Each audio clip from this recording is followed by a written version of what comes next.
Өчигдөр нийслэлийн хавуулт дүүргийн 15 дугаар хороо Цэнгэл дэх хотхны 23 давхурт гал гарч иргэдийн амь насанд эрсдэл үүсч онцгой айдлын алба тухайн галыг цаг алдалгүй унтрааж оршин суугчдын амийг аварч чадсан. Гэвч үйл явдалтай холбоотойгоор 9-с дээш давхар барилга байшинд гарсан галыг унтраах техник тоног төхөөрөмжийн хүчин чадлын асуудал хөндөгдөж байна. Одоогоор манай улсад өндөрлөгч шаттай автомашинуудын хүчин чадал дээдлэн зөвхөн 12-с 14 давхарт хүрэх боломжтой байдаг. Харин онцгой айдлын ерөнхий газрын зүгээс тоног төхөөрөмж бус айл өрхүүдийн аюулгүй шат буюу аваарын шатыг зориултын бусаар ашигласан нь нөхцөл байдлыг хүндрүүлсэн гэж мэдэгдэж байна.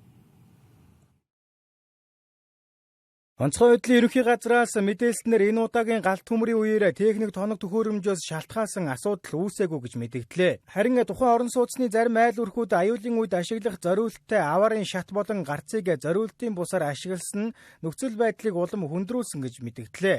Оршин суугчид ихэвчлэн аваарын гарцад эд зүйл сурах, хаалт хийх, зориултын бус хэрэглээ үүсгэх нь гамшигын үед иргэдийг шуурхай нүүлгэн шилжүүлэх боломжийг хязгаарладаг байна.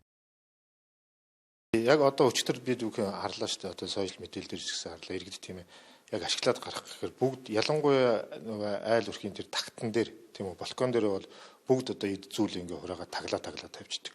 Гэтэл яагаад одоо ингээд мэрэгжлийн байгууллагууд нь тэр зүйлийг стандартчлаад, ноормчлоод, хуульчлаад тэн дээр нэг хяналт тавиад ингээд яваад байгаа гэдэг юм хэлээс цаад эцсийн зорилго нь бол иргэдийн нөгөө аюулгүй байдлыг хангахын тулд юм дэрч стандартчлаад ингээд загварчлаад тэн дээр нь хяналт тавиад байгаа байхгүй.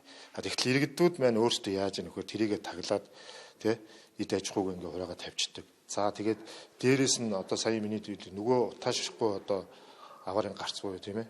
Тэрнийх нь хаалгуудыг онгорхоор хөшчих гэдэг юм уу? Ийм өөрөө нөгөө эрсдэл дагуулад идэх байхгүй. Тэгээ энэ дээр одоо өөрөө маш сайн гарах. Өчигдрийн барилгын хувьд бол агааржуулалтын системд төлөвлөгдсөн байсан. Хамгийн гол нь цахилгаан дамжуулах утас нь өөрөө шатцсан учраас агаар одоо нөгөө сорго төхөөрөмж нь ажиллахгүй болсон юм л асуудал байгаа. Манай албаа агшид юу гэдгийг унтраахын явцад бол дээшийг 15-аас дээшээ битүү одоо утаатай орчин байгаа учраас нөгөө агааржуулалтын юунуудыг нээлгэнүүдийг нээгээд ингээ утаачлалтыг сармагжуулж хагаад аврах ажиллагааг зохион байгуулсан байна. 2025 оны байдлаар онцгой байдлын байгууллагын техник тоног төхөөрөмжийн хангалт 50 гаруй хувьтай байсан байна. Уг нь аврах ажиллагаанд оролцож буй албаагчдын аюулгүй байдлыг бүрэн хангахын тулд техник тоног төхөөрөмжийн хангалт 80-аас дээш хувьтай байх шаардлагатай байдаг. Өчигдрийн 23 давхар байранд гарсан галаас үүдэлтэйгээр иргэдийн зүгээс сүүлийн үед гарч буй өндөр давхрын галт төмрийн аврах ажиллагаанд орчин үеийн технологиг яаралтаар нэвтрүүлэх шаардлагатай байгааг онцолж байна. Тухайлбал өндөрт ажиллах хүчин чадалтай автомашин, гал унтраах дрон, утаатай орчинд ажиллах тусгай төхөөрөмж зэрэг олон улсын жишгт нийцсэн техник хэрэгслийг үе шаттайгаар оруулж ирэх хэрэгтэй гэсэн байр суурийг илэрхийллээ. Муу л багш байлаа шүү дээ. 10 дахраас дэш явдаг юм шүү. Ер нь бол нөгөө мөнгө төсөвтэй температурууд авсан дээр л дээ дороо моронтой сүүлийн одоо юу ээдин те. Ерөнхийдөө бол нөгөө сая бас нөгөө барилга дэлбэрэл бас гал мал гараад тэрэн дээр харагдчих шүү дээ те. Тэгэл бодит байдал нь одоо нөгөө нэг хүмүүсэл бамбаа олгож байж шүү дээ яг үнэндээ техник гэхээс илүү. Айгаа муу байдаг гэсэн хангамж муутай юм билээ. Тэгээд ер нь бол шинээр тоног төхөөрөмж авмаар юм байна. Тэр нэг таар юм шиг. Өчигдрийн тэр цэнгэлэгтээр гарсан галын юг харахад л тийм ээ. Сундаг шатны олдохгүй байх гэсэн асуудал гарсан юм шиг л. Уг нь одоо юм хөгжиж зүйд одоо дороо мороноор тийшээ доош юм өмнө зөөгөөд бага уурын нэстэг тэрэгч байдаг юм. Тийм юм аваад хэрэгжүүлвэл ажил болохоор санагдах юм. За гал унтраах доргон гэдгийг та зөв ойлгох ёстой.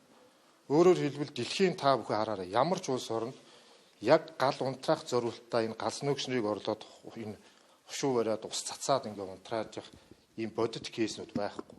За зүгээр сургалтын буюу тийм үү? Одоо сургалтын буюу туршил шинжилгээний за үйлдвэрлэгчээс ингээ гаргаж байгаа тэрийг одоо сурчлагын зорилтоор гэж ашиглаж байгаа бичлэгүүд зөндөө байгаа.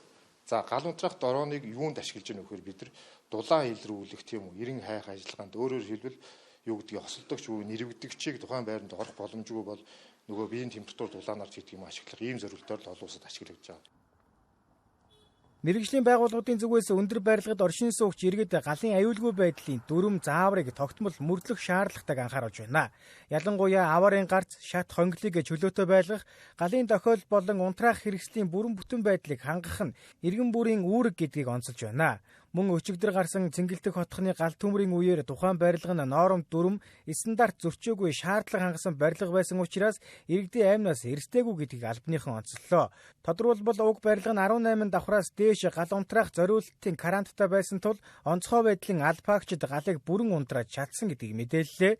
Иймд айл өрх бүрөө учирч болох эрсдлээс сэргийлж аваарын гарцыг чөлөөтэй байлгах хэрэгтэй гэж онцгой байдлын ерөнхий газраас сануулж байна.